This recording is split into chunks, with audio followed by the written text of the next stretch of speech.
in the second day of rehearsals at Eurovision 2014 in Copenhagen, and with me now is the singer of the Hungarian entry for 2014, who's going in the 16th and last place in the first semi-final, and that is Andras Kallay Saunders. Hello, Welcome, hello. Andras. Thank you. Nice to meet you. You too. Now, you've got a strong American accent because Yes. you spent a lot of your time in America before you moved to Hungary. Yes, I spent 20 years in New York, and I've been in Hungary. Well, I lived in Hungary for 9 years, my whole life, but the past 4 years is when I actually moved back to Hungary from New York. And of course, your dad is a musician in the USA, in Yes. New York. You were, was it? Well, yes, I lived in New York. Yeah, my dad, he's known as one of the best bass guitar players in the world. He played for Lou Reed, who unfortunately passed away not too long ago. So yeah, basically I was born into music. I was always surrounded by music. So music was a career that was mapped out for you. Now, some parents who are very successful in their field then tell their kids, don't do what I have done. Well, they didn't tell me, Andras, you have to be a singer. They had no choice because I used to, when my mother would have guests over and I was a little kid, I would always run out into the living room and I would put on a show for everybody. So they already knew that, yeah, Andras is going to be a singer. So, did you try to break into the music business in America before you moved to Hungary, or? Well, I was in school, in college, studying business. Of course, I was always working on music. I was always in the studio. I was singing at smaller places like pubs and stuff like that, smaller venues. But I never really got that break. And 4 years ago, I visited my grandmother in Hungary, and then I entered the Megastar show, which I didn't even know existed. I remember I was sitting on the couch with my grandmother, and we saw a commercial, Megastar. And I said, Grandma, you think I should try this out? And she said, yeah, go for it. And then now I'm here doing this interview with you. So it's all her fault then, really? Yeah, it's all her fault that I'm representing Hungary. And today you had your first rehearsal this afternoon. Yes. How did it go? Were you happy? Oh, I was very happy.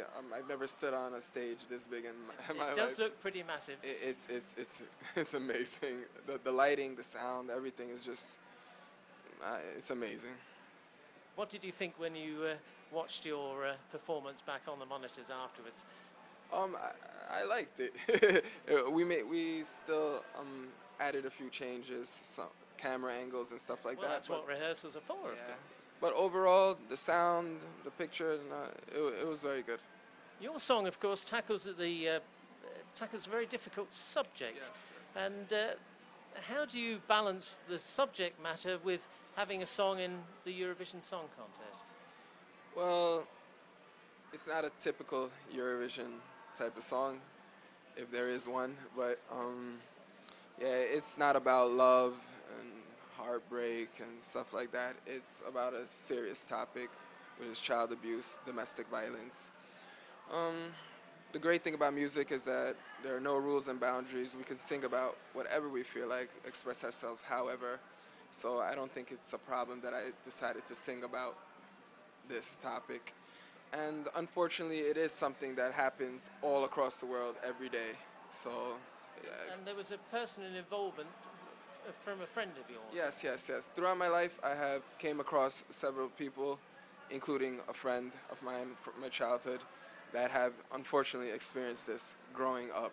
So, yeah, like I said before, love is not the only topic to sing about. So, yeah. And what are you looking forward to most about the Eurovision Song Contest experience? You've had a little touch of it already. Well, it felt amazing singing with no one in the audience.